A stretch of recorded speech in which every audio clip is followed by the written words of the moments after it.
Hi hello ಎಲ್ಲರಿಗೂ ನಮಸ್ಕಾರ. Welcome back to my YouTube channel. ಇವತ್ತು ನಾನು ರುಚಿಯಾದ ಶುಚಿಕರವಾದ ಉಪ್ಪಿಟ್ಟನ್ನು ಹೇಗೆ ಮಾಡೋದು ಅಂತ ಹೇಳ್ಕೊಳ್ತಾ ಇದ್ದೀನಿ. ಸ್ಟವ್ ಆನ್ ಮಾಡಿ ಬಾಣಲಿಯನ್ನು ಇಟ್ಕೊಳ್ಳಿ. 2 ಲೋಟ ರವೆಯನ್ನು ಹಾಕಿ ಚೆನ್ನಾಗಿ ಉರಿಯಿರಿ. ಸ್ವಲ್ಪ ಎಣ್ಣೆಯನ್ನು ಹಾಕಿ ಚೆನ್ನಾಗಿ ಉರಿಯೋದ್ರಿಂದ ಅದರಲ್ಲಿರುವಂಥ ಒಂದು ಕಲರ್ ಚೇಂಜ್ ಆಗಿ ಅದು ತುಂಬ ಚೆನ್ನಾಗಿ ಅರಳುತ್ತೆ. ನಾವು ಇದನ್ನು ಹುರ್ಕೊಂಡಾದಮೇಲೆ ಇನ್ನೊಂದು ಬಾಣಲಿಯಲ್ಲಿ ಸ್ವಲ್ಪ ಎಣ್ಣೆಯನ್ನು ಹಾಕಿ ಅದಕ್ಕೆ ಕಡಲೆಬೇಳೆ, ಸಾಸಿವೆ, ಜೀರಿಗೆಯನ್ನು ಹಾಕಿ ಚಟಪಟ ಚಟಪಟ ಅಂತ ನಮ್ಮ ಒಗ್ಗರಣೆಯನ್ನು ಸ್ಟಾರ್ಟ್ ಮಾಡಬೇಕಾಗುತ್ತೆ. ನಂತರ ಅದಕ್ಕೆ ಮೆಣಸಿನಕಾಯಿ, ಕರಿಬೇವಿನ ಸೊಪ್ಪನ್ನು ಹಾಕಿ ಚೆನ್ನಾಗಿ ಬಾಡಿಸ್ಕೋಬೇಕಾಗುತ್ತೆ. ನಂತರ ಈರುಳ್ಳಿಯನ್ನು ಆ್ಯಡ್ ಮಾಡಿ ಚೆನ್ನಾಗಿ ಬಾಡಿಸ್ಕೋಬೇಕಾಗುತ್ತೆ.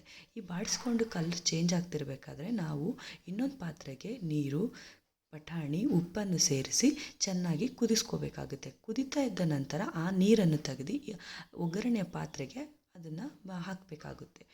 ಎಲ್ಲದೂ ಕುದೀತಾ ಇರಬೇಕಾದ್ರೆ ಇನ್ನೂ ಸ್ವಲ್ಪ ಬಿಸಿ ನೀರನ್ನು ಆ್ಯಡ್ ಮಾಡಿ ಚೆನ್ನಾಗಿ ಕುದಿಸ್ಬೇಕು. ಇದರಿಂದ ಬೇಗ ಪ್ರೋಸೆಸ್ ಆಗುತ್ತೆ.